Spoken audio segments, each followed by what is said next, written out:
연중 31주일 하느님과 이웃을 사랑하기 위해 필요한 것은 무엇인가? 오소서 성령님, 새로나게 하소서. 율법학자 한 사람이 예수님께 다가와 묻습니다. 모든 계명 가운데에서 첫째 가는 계명은 무엇입니까? 예수님의 대답은 이렇습니다. 첫째는 이것이다. 이스라엘아, 들어라. 주 우리 하느님은 한 분이신 주님이시다. 그러므로 너는 마음을 다하고 목숨을 다하고 정신을 다하고 힘을 다하여 주 너의 하느님을 사랑해야 한다. 둘째는 이것이다. 내 이웃을 너 자신처럼 사랑해야 한다. 이보다 더 큰 계명은 없다. 예수님의 말씀을 듣고 율법학자는 예수님의 말씀을 거의 그대로 인용하며 하느님을 사랑하는 것과 이웃을 사랑하는 것이 모든 번제물과 희생 제물보다 낫다라고 답합니다. 그러자 예수님께서는 그가 슬기롭게 대답하는 것을 보시고 너는 하느님의 나라에서 멀리 있지 않다 하고 이르셨습니다. 오늘 복음에서 중요한 부분을 요약해 봅니다. 첫째, 가장 중요한 계명은 하느님 사랑과 이웃 사랑이다. 둘째, 하느님을 사랑하고 이웃을 사랑하는 것이 외적인 것보다, 다시 말해 번제물과 희생 제물보다 낫다. 셋째, 이것을 알고 있는 사람은 하느님의 나라에서 멀리 있지 않다는 것입니다. 이것을 종합해 본다면 하느님을 사랑하는 사람은 하느님과 이웃을 구체적으로 사랑하는 것이 다른 외적인 부분들보다도 훨씬 중요하다는 것이며 구체적 실천이 뒷받침되어졌을 때 하느님의 나라에 가까이 다가설 수 있다라는 것입니다. 예수님께서 들려주신 말씀을 모르는 사람은 없을 것입니다. 우리 모두는 압니다. 하느님을 사랑해야 하고 하느님께서 사랑으로 창조하신 인간을 사랑해야 한다는 것. 이것이 하느님을 진정으로 사랑하는 사람임을 우리 모두는 알고 있습니다. 우리는 그렇게 하느님을 사랑하며 살아가고 있습니까? 우리는 그렇게 이웃을 사랑하며 살아가고 있습니까?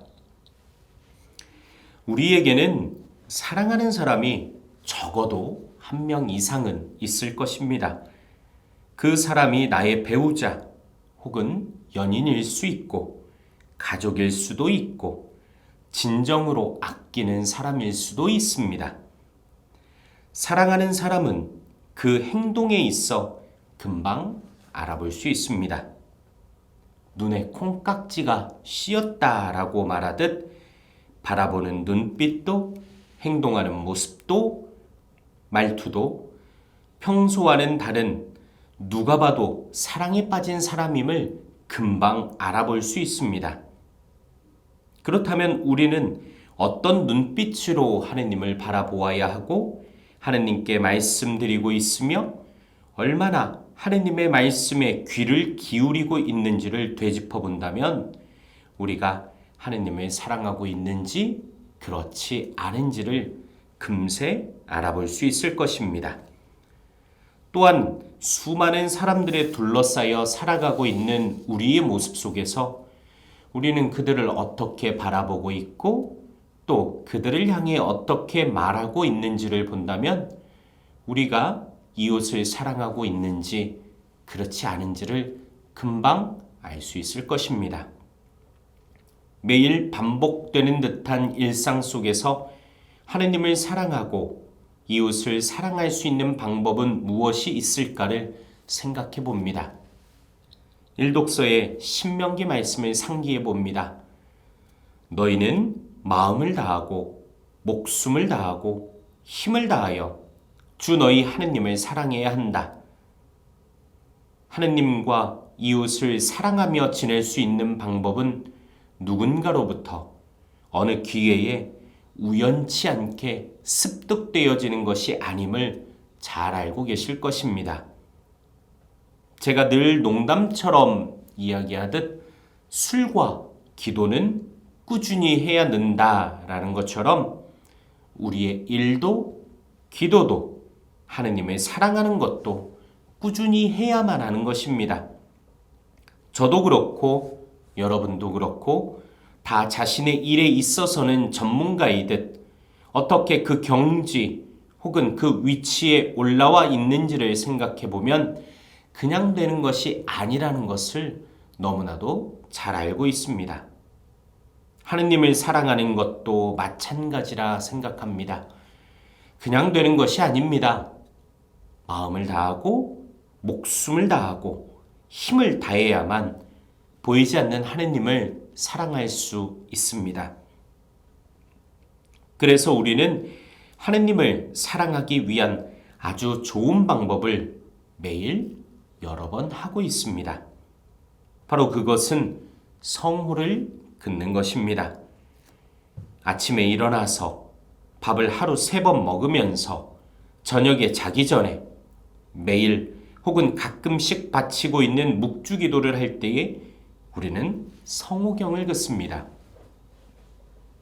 때로는 정성껏 십자성호를 긋기도 하지만 가끔은 후루룩 찹찹 하고 넘어가는 경우도 있습니다. 하느님을 적극적으로 사랑하기 위한 방법 중에 하나, 제 의견이고 추천해드리는 부분입니다. 하루의 삶 안에서 긋는 십자성호를 아주 정성껏 그어보셨으면 좋겠습니다. 그래서 나는 하느님의 사람이라는 것을, 나는 하느님을 사랑해야 하는 사람임을 기억하면서 십자성호를 정성껏 그어보면 좋겠습니다.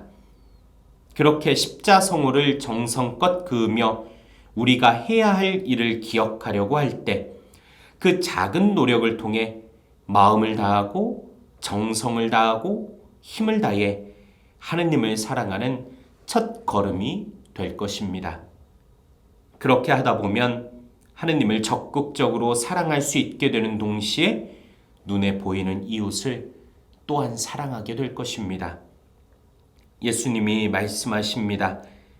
하느님을 사랑하고 이웃을 사랑해라. 그렇게 산다면 하늘나라가 멀리 있지 않을 것이라고 말씀하십니다. 아니, 하늘나라가 우리의 것이라고 말씀하고 계십니다. 하늘나라를 차지하기 위한 첫 걸음, 바로 그것은 우리의 일상 안에서 매일 하며 지내고 있는 십자성호를 아주 정성껏 그으며 내가 누구인지를 잊지 않고 살아가는 모습입니다. 바로 그렇게 정성껏 긋는 십자성호 안에서 하느님의 나라는 우리에게서 분명 멀지 않게 될 것이고 또한 우리 가까이에 있게 될 것입니다. 오늘 하루 그리고 돌아오는 한 주간 매일의 삶 안에서 하느님을 적극적으로 사랑하는 날이 되셨으면 좋겠습니다.